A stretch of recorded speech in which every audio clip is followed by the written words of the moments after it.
Welcome to NBR This Week, a look at NBR's leading stories. It's been an unforgettable week in politics, with National Party leader Simon Bridges rejecting accusations that he broke the Electoral Act in the way he handled a $100,000 donation from Chinese businessman Yukang Zhang, who last month was made a member of the New Zealand Order of Merit. Botany MP Jamie Lee Ross made the explosive allegation as he announced his resignation from both the National Party and Parliament. This triggered a by-election in his electorate, which Mr Ross will contest as an independent. The former National MP says earlier this year he was instructed by Mr Bridges to pick up the $100,000 donation, and it was then subsequently broken into smaller amounts to get around the electoral law, which requires donors over a certain amount to be made public. So can National recover from discord?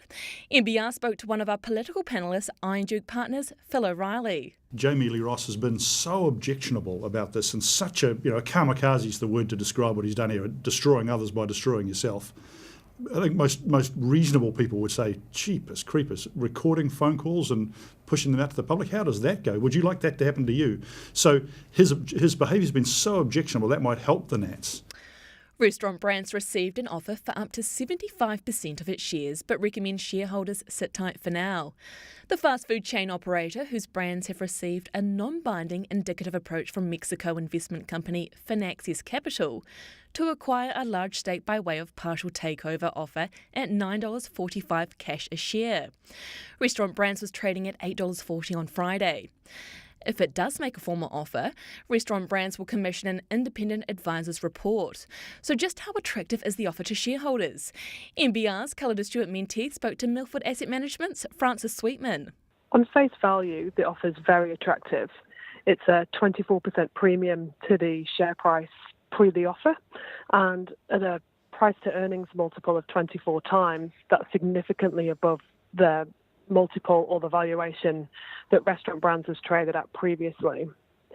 But what shareholders need to take into account, and the judgment call for us from here, is whether that offer price adequately rewards shareholders for the less attractive structure of the vehicle going forward. Former Prime Minister Jenny Shipley and businessman Richard Yan have been giving evidence as a trial into Mainzeal's collapse entered its fifth week.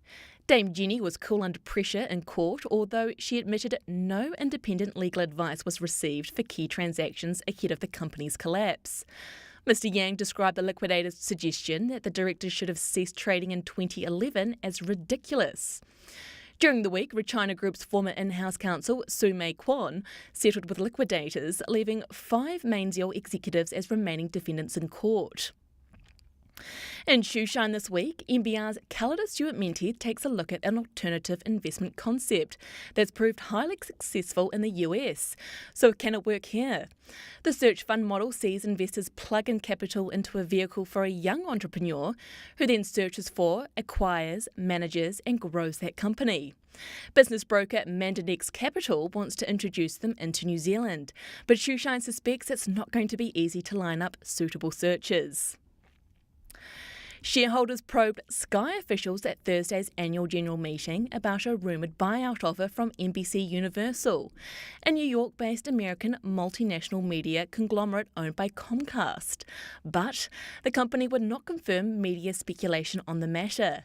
It also refused to give guidance for the 2019 financial year, despite saying earlier this year it would do so at the AGM. In August, Sky TV reported a full-year loss of $240.7 million after taking a $360 million goodwill impairment. One Sky shareholder questioned the reappointment of director Derek Hanley, who was paid more than $100,000 last month by the government for being dumped from the First National Chief Technology Officer role.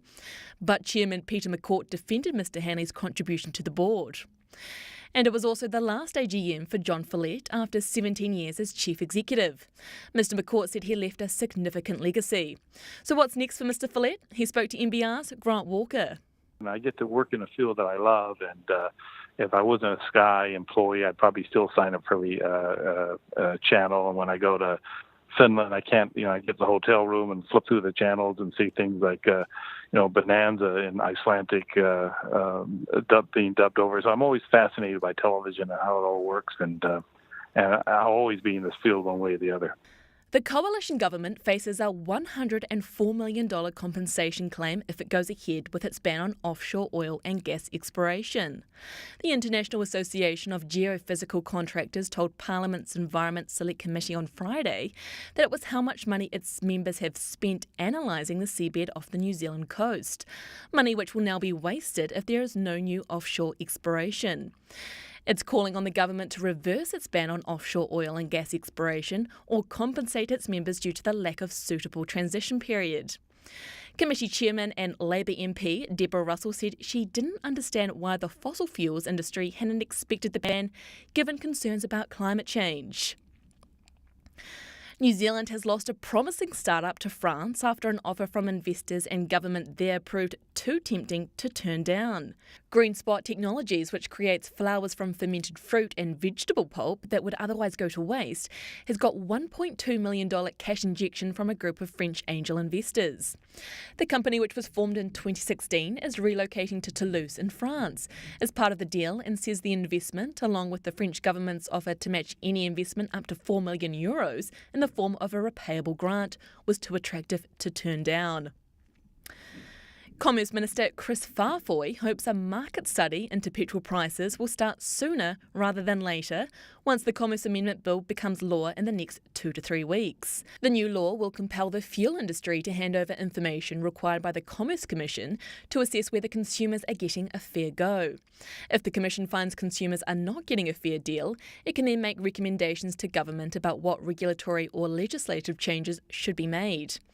NBR's Tim Hunter, in his weekly column Hunter's Corner, described the mood as political posturing.